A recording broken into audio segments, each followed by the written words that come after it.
The rain drummed against the tent covering my father's casket. Each drop echoed the hollowness spreading through my chest. As mourners dispersed, leaving me alone with my grief, I noticed him approaching Elliot, the CEO's son, impeccably dressed despite the downpour. He adjusted his gold cufflinks, eyes scanning the empty chairs before landing on me. "Adira," he said, voice soft but edges sharp. "Just wanted to say personally, take all the time you need for your healing process." His pause was deliberate. "The team can manage without you. We don't actually need you back." The words penetrated deeper than my grief. 20 years my father had given to that company. 2 years I devoted myself to our shared vision. The project I started is being handled? Elliot cut in, a smile forming. "Your father's notes were adequate. I've taken personal control of the manufacturing client. Don't worry your pretty head." He placed his hand on my shoulder, leaning close. "Between us, your position was always a courtesy to your father. Now that he's gone." He straightened his tie. "Well, priorities shift." As he walked away, droplets sliding off his expensive coat, something hardened inside me. Through tears, I watched him slide into his luxury car, already on his phone, laughing. I placed my hand on Dad's casket.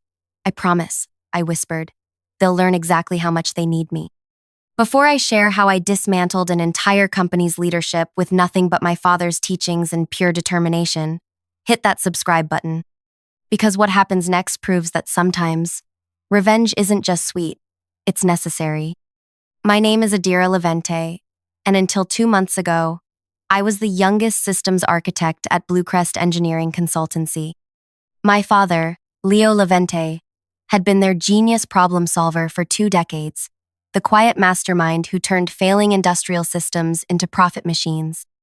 I'd grown up watching him sketch designs at our kitchen table, falling asleep to his gentle explanations of fluid dynamics and optimization algorithms. When I graduated with dual masters in systems engineering and sustainable design, joining him at Bluecrest felt inevitable. What wasn't inevitable was how quickly I'd become orphaned and unemployed. Dad and I had been working on something revolutionary, a complete efficiency overhaul for Meridian Manufacturing, Bluecrest's biggest client. Our process would cut their energy consumption by 40% while increasing output by 25%. Dad handled client relations while I perfected the technical aspects. We kept the full methodology between us, planning to unveil it together. Then came the aneurysm. Sudden, unstoppable. Dad was gone before I could say goodbye. At the funeral, most of Bluecrest attended. Conrad Hale, the CEO, embraced me with what seemed like genuine sadness. "Your father was irreplaceable," he'd said, "but your family now." Only his son Elliot didn't bother with pretense. The rain-soaked confrontation by my father's casket revealed his true intentions. He'd been waiting for this opportunity. I took 1 week off, just 7 days to bury my father and process my grief. When I returned to the office, my keycard access had been downgraded. My project files had been moved. My desk had been relocated to a corner workstation near the supply closet. "Temporary adjustments," the office manager explained nervously. "Direct orders from Operations Director Elliot." I stared at my new desk, devoid of the research materials I'd spent months compiling. My throat tightened, but I refused to give them the satisfaction of seeing me break. I'd barely settled when my computer pinged with a calendar invite. Project reassignment meeting, 11 a.m. In the glass-walled conference room, Elliot sat at the head of the table, though his father technically outranked him. Conrad looked uncomfortable but remained silent as Elliot outlined the new direction. "In light of recent personnel changes," Elliot said, not even looking at me, "we've restructured project assignments. Adira, you'll be handling documentation and support for the Northeast regional clients." Documentation, support, busy work that any junior engineer could handle. "The Meridian project?" I asked, keeping my voice steady. "I'll be taking the lead," Elliot replied. "Your father left extensive notes, and I've been studying the industry for years. The client needs stability and seniority now." Stability and seniority, from someone who'd never once set foot on a manufacturing floor. "With respect," I said carefully, "that system design isn't complete. Dad and I were developing a proprietary approach which is documented in the company files, Elliot interrupted. It's intellectual property of Bluecrest, not the Levente family. Conrad cleared his throat. Adira, we value your contributions, but Elliot makes a valid point. Meridian represents 40% of our annual revenue. We can't risk any hiccups. I understood then. Conrad might have respected my father, but he feared losing his biggest client more. Elliot had convinced him I was a risk, not an asset. For the next 3 weeks, I complied. I documented minor projects. I supported junior engineers.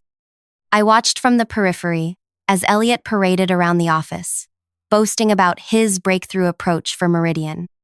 During weekly status meetings, I sat silently while Elliot presented fragments of my father's work as his own.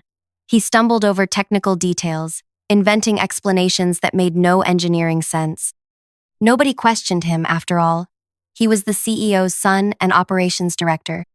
What Elliot didn't know was that my father and I had designed the system with deliberate interdependencies. Without understanding the core algorithm, which wasn't in any of the notes, the entire system would fail catastrophically under real-world conditions. The deadline approached for Meridian's final presentation. They required proof of concept before signing the 8-figure contract renewal. With unearned confidence, Elliot promised to deliver a complete implementation plan within 2 weeks. I stayed late every night, ostensibly catching up on my assigned documentation. In reality, I was tracking Elliot's progress through the shared project management system. He was building a house of cards using only half the blueprint. On a rainy Tuesday evening, exactly 1 month after my father's funeral, my phone rang with an unknown number. "Is this Adira Levente?" a woman's voice asked. "Speaking. This is Talia Reeves, chief engineer at Meridian Manufacturing. Your father and I worked closely for years." My heart stuttered. "Yes, I remember. He spoke highly of you." "Something feels off about the proposal we're getting from Bluecrest," she said bluntly. "The approach being presented doesn't align with what your father described to me. He always mentioned your brilliance and how you two were revolutionizing the entire methodology." I gripped the phone tighter. "Did you speak with Elliot about your concerns?" "I tried. He dismissed them as technical details to be addressed later. Our CEO is getting nervous. We're making a massive investment here." A pause stretched between us. "Would you be willing to review our requirements directly?" she finally asked. "Off the record, of course." I closed my eyes, calculating risks and possibilities. "Send them over. I'll need access to your current system schematics as well." For the next 3 days, I barely slept. At my small apartment kitchen table, the same one where my father had taught me everything I knew, I built a complete implementation plan from scratch. I incorporated all the innovations my father and I had developed, plus refinements I'd been working on since his death. My proposal would save Meridian nearly 15% more than what Bluecrest had originally promised. I highlighted critical flaws in Elliot's approach, showing precisely where and how it would fail under operational conditions. On the 4th day, I sent the completed proposal to Talia with a simple message. "This is what my father and I envisioned. Use it however you see fit." She replied within hours, "Can you be at our headquarters Friday morning? Our CEO wants to meet you." I called in sick to Bluecrest on Friday. Instead of resting at home, I put on my best suit, the one I'd worn to my job interview with my father beaming proudly beside me, and headed to Meridian's headquarters. Talia met me in the lobby. "They're all upstairs," she said, "including the Bluecrest team." My stomach tightened. "They don't know I'm here." "No," she confirmed. "Our CEO, Naomi, wanted to see how their presentation played out first. You'll sit in the back. Don't say anything until we signal you." The boardroom was massive, with Meridian executives lining one side and the Bluecrest team, Conrad, Elliot, and 2 senior engineers, on the other. I slipped into a chair in the corner as Elliot stood to begin his presentation. He looked every inch the successful executive in his tailored suit, hair perfectly styled, expression confident. For nearly 40 minutes, he outlined what he called our innovative approach, fragments of my father's work cobbled together with standard industry practices. When the technical questions began, his facade cracked. He fumbled explanations, contradicted earlier statements, and grew increasingly defensive. This cooling subsystem, Meridian's production director pointed out, seems insufficient for your projected throughput. That's a minor calibration issue, Elliot stammered. We'll adjust during implementation.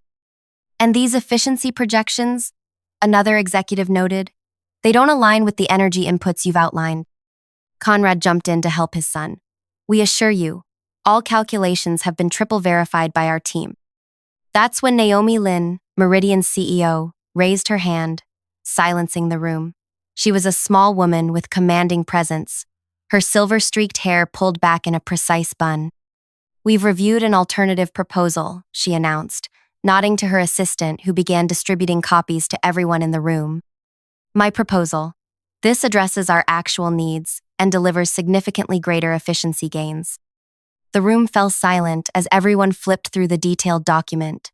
Conrad's face drained of color as he recognized aspects of the design that went far beyond what they had prepared. We've decided to work directly with the author, Naomi continued, turning toward the back of the room. Ms. Levente, would you care to join us at the table? Every head swiveled toward me as I rose from my corner seat. Elliot's expression transformed from confusion to rage as I walked to the front of the room. This is highly inappropriate, Conrad sputtered. Adira is our employee. Any work she's done belongs to Bluecrest. Actually, Naomi replied coolly, Ms. Levente developed this on her own time, using our proprietary data that we shared directly with her, at our request. But ownership isn't the issue here. She smiled thinly. We're also acquiring controlling interest in your consultancy to ensure proper implementation. Conrad paled further. Acquiring? That's impossible. We're not for sale. Your minority shareholders disagree, Naomi replied. We've already secured their support. They're quite concerned about the company's direction since Leo Levente's passing. The truth dawned on Conrad's face. Those minority shareholders were retired engineers who had worked alongside my father for years, people who had watched Elliot's rapid rise with growing concern. This is corporate theft, Elliot hissed, glaring at me. You can't just… It's business, Naomi cut him off. Your business, which has consistently delivered excellence until recently. We aim to restore that excellence. She turned to me. Adira will lead the implementation as Meridian's representative. The meeting ended abruptly after that. As everyone filed out, Elliot blocked my path, his face contorted with anger. You planned this all along, he accused. You manipulated. Take all the time you need to process this, I interrupted softly, echoing his words from my father's funeral. After all, we don't actually need you anyway. The acquisition process took exactly 2 weeks. Meridian maintained most of Bluecrest's staff, but restructured the leadership entirely. Conrad retired with a generous package, conditional on his son remaining with the company in some capacity. My first official act as the newly appointed managing director was reassigning Elliot to our remote testing facility in the desert. His official title, Legacy Systems Analyst. His job, documenting the slow decline of outdated machinery that, like him, once seemed important but proved unnecessary. He keeps his generous salary but spends his days in isolation, watching dials on equipment we'll never use again. Each month, he receives the same company-wide email showing our growing success with the implementation of my father's final vision, a legacy he tried to steal but now watches flourish from the sidelines. Last week, I visited the desert facility for a routine inspection. Elliot's office was sparse and dusty, his once immaculate appearance now careless. When he saw me, his eyes narrowed. Come to gloat? He asked. I shook my head. Just ensuring company resources are being properly utilized. He laughed bitterly. Is this what you wanted? To humiliate me? To destroy everything my family built? Your family didn't build anything, I replied calmly. People like my father did. People whose contributions you dismissed. This isn't about humiliation, Elliot. It's about consequences. I placed a small framed photo on his desk. It showed my father standing proudly beside a younger me at my graduation. Keep this, I said. A reminder that every system has its breaking point when the wrong pressure is applied. As I turned to leave, he called after me. "You can't keep me here forever." I paused at the doorway. "I don't need to. Eventually, like these machines you're monitoring, you'll become obsolete. The only difference is, they once served a purpose." The desert sun was blinding as I walked back to my car. In the distance, the testing facility stood as a monument to outdated thinking, isolated, forgotten, yet still technically part of the company. Just like Elliot wanted for me. Sometimes the best revenge isn't about destruction, it's about reconstruction, building something better from the ruins of what was taken from you. My father taught me that every system can be optimized, even justice. The company thrives now, our client list growing as word spreads about our revolutionary efficiency processes.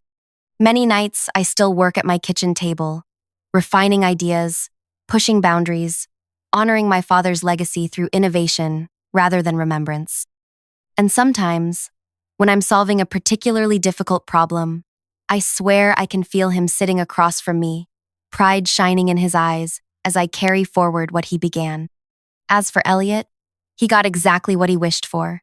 We truly don't need him anyway. If this story of corporate justice satisfied your need for sweet professional revenge, hit the like button and subscribe for more tales of underestimated people who turned the tables on those who wronged them. Share in the comments if you've ever been dismissed at work only to prove your true value later. Remember, sometimes the person they don't think they need becomes the one they can't succeed without. 6 months have passed since that desert confrontation with Elliot. The company, now rebranded as Levante Innovation Systems, has transformed from a traditional engineering consultancy into a pioneer in sustainable industrial design. Our headquarters moved from Bluecrest's sterile glass tower to a renovated warehouse with living walls and skylights that flood the workspace with natural light. It's the kind of environment my father would have loved, practical yet inspiring, where ideas flow as freely as the open floor plan allows. Most mornings, I arrive before dawn. Not from obligation, but because the quiet hours remind me of childhood mornings when Dad would let me sit beside him at his drafting table, teaching me to see the hidden patterns in seemingly chaotic systems. "Engineering isn't just about machines, Adira," he'd say. "It's about understanding the spaces between components, how things connect, how energy flows." Those words guide me now, as I rebuild what Elliot nearly destroyed. When Meridian acquired controlling interest, they gave me considerable latitude to restructure. The first decision was surprisingly difficult: what to do with the remaining Hale influence. Conrad had taken his retirement package and disappeared to a coastal property, but Elliot remained a complicated problem. Legally, we couldn't terminate him without substantial cause, a protection his father had cleverly written into the company bylaws.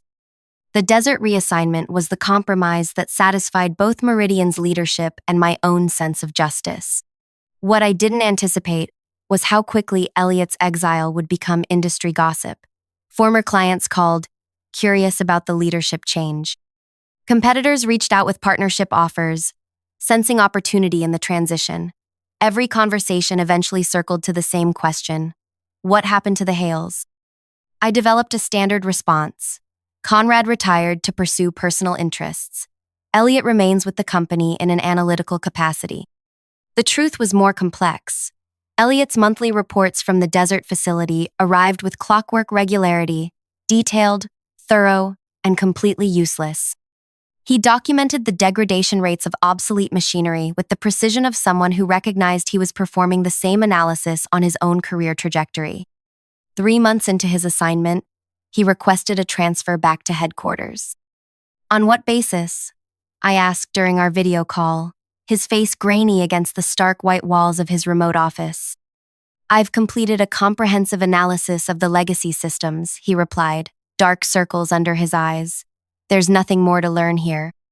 "Then perhaps you'll finally appreciate the feeling of having your expertise dismissed," I said. "Request denied." His facade cracked. "This is personal vendetta, not business." "No, Elliot. This is accountability. The desert facility needs supervision, and you're uniquely qualified for insignificant oversight." After ending the call, I sat in my office, my father's former office, feeling hollow despite having delivered what should have been a satisfying rebuke. Revenge was supposed to feel better than this, wasn't it? That evening, Talia Reeves from Meridian stopped by unannounced. We'd developed a solid working relationship during the acquisition, her practical engineering mind complementing my theoretical approach. "You look troubled," she observed, settling into a chair across from my desk. "Just tired," I deflected. "Liar," she smiled. "I knew your father for 15 years. He had the same expression when wrestling with an ethical problem rather than a technical one." I sighed. "It's Elliot." "The Desert Prince? What's he done now?" "Nothing. That's almost the problem." I explained our conversation and my lingering discomfort. Talia listened without interruption, then asked, "What would Leo do?" The question stopped me short. My father, for all his genius, had never been vindictive. He solved problems. He didn't create them. "He wouldn't have sent Elliot to the desert in the first place," I admitted. "Probably not," Talia agreed. "But Elliot isn't you, and he's certainly not Leo. Some people only learn when consequences affect them directly." "And some never learn at all," I said. "True, but that's not your responsibility. Your responsibility is to the company, the clients, and your father's legacy. Does keeping Elliot in exile serve those priorities?" I didn't have an immediate answer, which was answer enough. The next day, I called our head of product development, Preena Anand, a brilliant engineer who'd worked alongside my father for a decade. She had declined Elliot's offers of promotion multiple times during his brief leadership, preferring to remain focused on technical challenges rather than politics. "I need your honest assessment," I told her. "Is there any role here where Elliot could contribute without causing damage?" Preena considered the question carefully. "He's not without skills. His business degree and connections were useful for client acquisition. He just shouldn't be anywhere near actual engineering decisions or personnel management." "So client liaison, perhaps?" "With strict limitations and oversight," she cautioned, "and nowhere near Meridian or our other major accounts." I spent the weekend redesigning our organizational structure, creating a narrowly defined role that would utilize Elliot's business background while minimizing his potential for disruption. The position, Director of Legacy Client Relations, would focus on maintaining relationships with smaller, established clients whose projects required minimal innovation. On Monday morning, I called the desert facility. "Pack your things," I told a surprised Elliot. "You're being reassigned to headquarters, effective next week." His suspicion was immediate. Why the sudden change of heart? Not a change of heart, a strategic realignment of resources. When he returned, the change in him was striking. The desert sun had weathered his once smooth face, and his designer clothes hung loosely on his frame. The smirk that had once seemed permanently affixed was gone, replaced by cautious watchfulness. His new office was small but functional, positioned far from both the engineering department and executive row. His first day back, I called him in to establish ground rules. "Your responsibilities are clearly outlined in this document," I said, sliding a folder across my desk. "You'll handle relationship maintenance for the clients listed in Appendix A. You will not make technical promises, modify existing agreements, or initiate contact with any client not on your assigned list." He flipped through the pages, a muscle twitching in his jaw. "This is busy work, glorified customer service." "This is opportunity," I corrected. "More than you offered me at my father's funeral." His eyes met mine, a flicker of something, perhaps recognition, passing through them. "I underestimated you." "A common mistake. One I won't make regarding you." I stood, indicating our meeting was concluding. "Quarterly performance reviews will determine any expansion of your responsibilities. Until then, these boundaries are non-negotiable." As he turned to leave, I added, "Elliot, the company name has changed to Levente Innovation Systems. Please ensure all your communications reflect that." The symmetry wasn't lost on him. His family name erased from the company, just as he'd tried to erase my family's contributions. Over the next few months, something unexpected happened. Elliot excelled within his limited role. The clients on his list reported positive interactions. His reports were thorough and timely. He arrived early, left late, and kept to himself. Prina noticed it first. He's actually trying, she remarked during our weekly leadership meeting. His client satisfaction metrics are impressive. People can surprise you, offered Damon Webb, our new head of operations. Sometimes hitting bottom is the only way to look up. I remained skeptical but couldn't deny the data. When Elliot's quarterly review arrived, his performance metrics justified a measured expansion of his responsibilities. I added 3 mid-sized clients to his portfolio and authorized him to participate in non-technical proposal developments. The day I informed him of these changes, he seemed genuinely shocked. "You're serious?" he asked, scanning the updated client list. "Your performance earned this," I said simply. "Continue on this trajectory, and further opportunities may follow." He studied me with newfound intensity. Why give me any chance at all? After what I did? The question deserved honesty. Because keeping you in the desert was about my pain, not company benefit. My father built this business on recognizing potential, not punishing mistakes. Even malicious ones? Especially those, I replied. He believed people capable of calculated harm were equally capable of calculated good, given proper motivation. Something shifted in Elliot's expression, not quite remorse, but perhaps the first recognition that actions had consequences beyond his intentions. As he left my office, I wondered if my father would approve of this approach. Redemption stories were his favorite. He collected them like other people collected art, seeing beauty in transformation. But he was also pragmatic. Trust, once broken, required more than good behavior to repair. I would watch Elliot carefully. Second chances didn't mean erased memories. As autumn approached, the company celebrated its first major milestone under the new structure, a patent for the efficiency system my father and I had developed.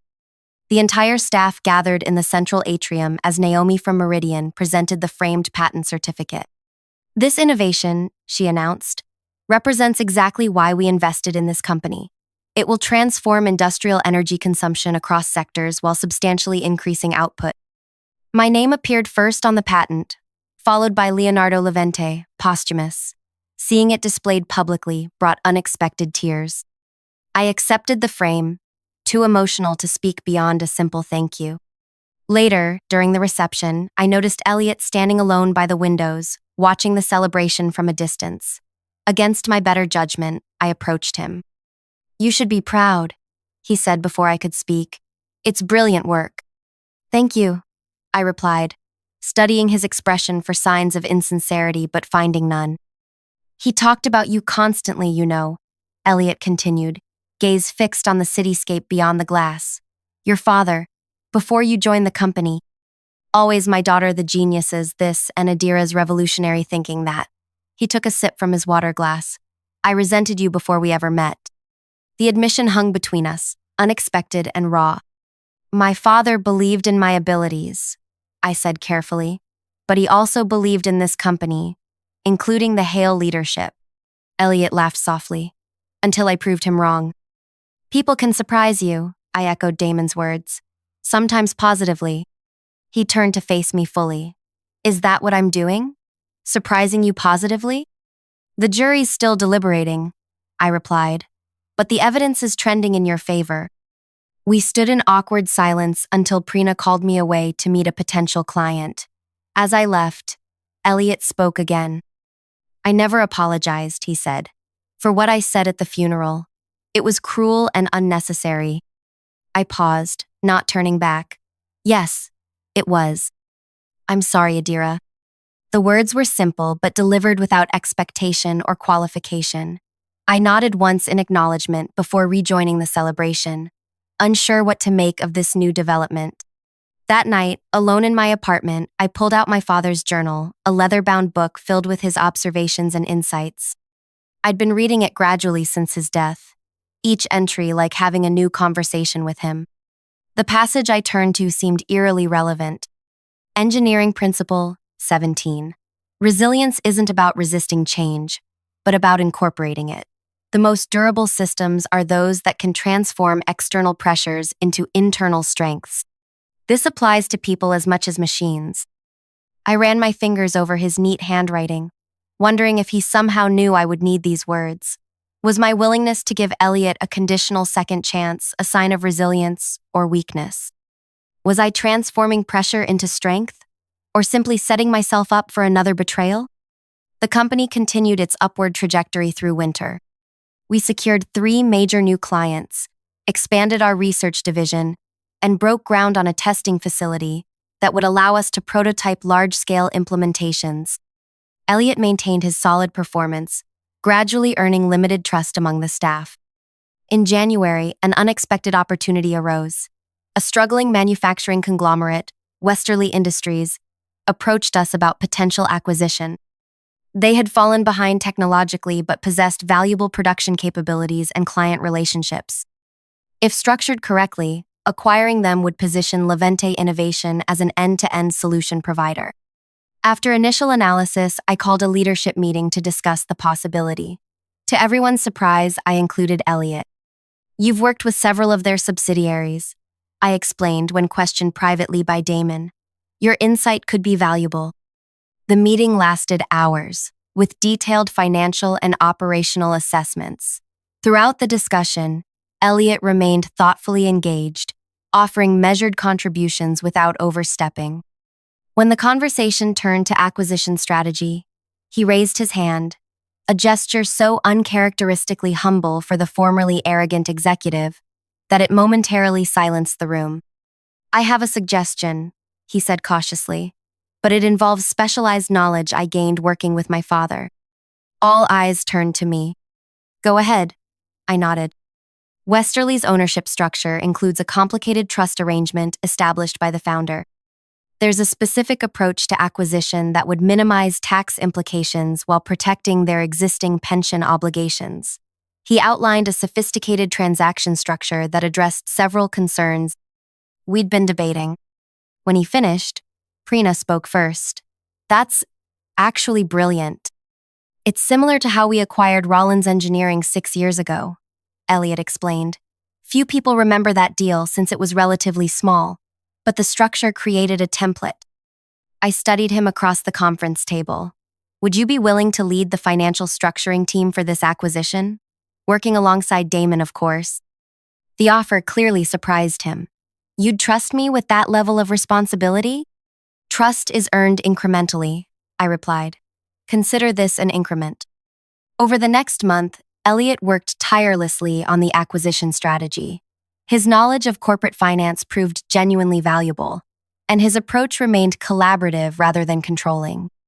When complications arose, as they inevitably do in complex transactions, he navigated them with unexpected grace.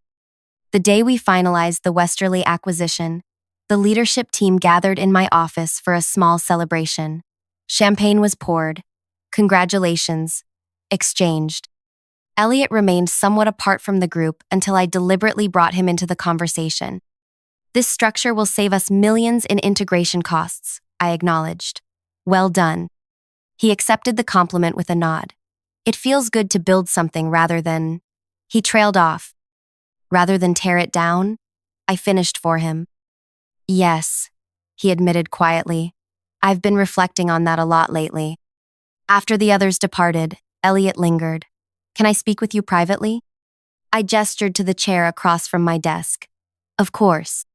He sat but seemed to struggle finding words, a rare occurrence for someone once so glib. "I've received a job offer," he finally said. "CTO position at a startup across the country. The founder is an old business school classmate." This was unexpected. "I see. When would they want you to start?" "Next month, but I wanted to discuss it with you first." "Why? You don't need my permission to pursue other opportunities." He leaned forward. "Because I don't know if I should take it. Part of me thinks I should stay and continue rebuilding what I damaged. Another part thinks you'll never fully trust me again. Nor should you. And a fresh start might be best for everyone." His candor was disarming. The Elliot who had whispered cruel words at my father's funeral would never have shown such self-awareness. "What do you want, Elliot?" I asked. "Not what you think you should do, or what others might want. What do you want?" He considered the question carefully. "I want to prove to myself more than anyone that I'm not the person who did those things, that I can create value without stepping on others." And do you need to leave to do that? I don't know, he admitted. What do you think? I thought about my father's journal, about resilience and transformation. I think running from your mistakes is easier than facing them daily. I also think people deserve the chance to redefine themselves. That doesn't answer my question. No, I agreed, because this isn't my decision to make. We sat in contemplative silence until Elliot finally stood. Thank you for not making this easy. I have some thinking to do. As he reached the door, I called after him. Elliot, whatever you decide, the work you did on this acquisition was genuinely valuable. That's yours to keep, regardless. 2 days later, Elliot declined the outside offer and requested a meeting with me and the leadership team. He presented a proposal for a new division focused on corporate restructuring and integration, leveraging the expertise he demonstrated during the Westerly acquisition. This could be a significant revenue stream, he explained. Many companies need transformation but lack the engineering and financial expertise to execute it properly. The team's response was cautiously positive. We approved a pilot program with Elliot as director, reporting directly to Damon with appropriate oversight mechanisms. As the meeting concluded, I felt a strange sense of completion. The company was thriving, expanding in directions my father would have approved. Elliot was channeling his ambition into constructive pursuits, and I had found a way to honor my father's legacy while creating my own path forward. That evening, I visited my father's grave for the first time since the funeral. The headstone was simple granite, engraved with his name, dates, and the phrase he'd often repeated, "Between every action and reaction lies opportunity." I placed fresh flowers beside it and sat on the small stone bench. I did it, Dad, I said softly. I protected what you built and made it stronger. But I did something else too.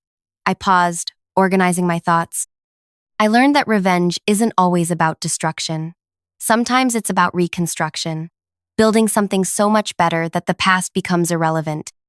A gentle breeze rustled the trees overhead, and for a moment, I could almost hear his laughter, the way it would bubble up from deep in his chest when something delighted him. Elliot's still there, I continued. Not because I need him, but because pushing him away would have made me more like him than myself. You always said the true measure of a system is how it handles unexpected inputs. I think we're handling them pretty well.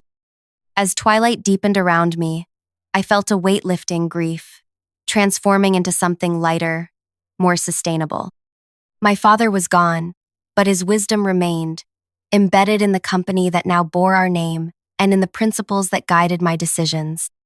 The rain that had poured during his funeral was now nourishing new growth. The cruel words spoken beside his casket had led to a complete transformation of the company he loved. And the daughter he believed in had proven herself more capable than even he might have imagined. Some might call it justice. Others, karma. I prefer to think of it as simply good engineering, identifying structural weaknesses, applying appropriate pressure, and rebuilding stronger than before. If there's one lesson in this story worth sharing, it's this. Never underestimate someone who learned resilience from a master. You might think you don't need them, only to discover they're the essential component your entire system required. Like, subscribe, and share if you've ever been underestimated only to prove your true value when it mattered most. And remember, sometimes the most powerful response to, "we don't need you," is becoming exactly what they can't succeed without.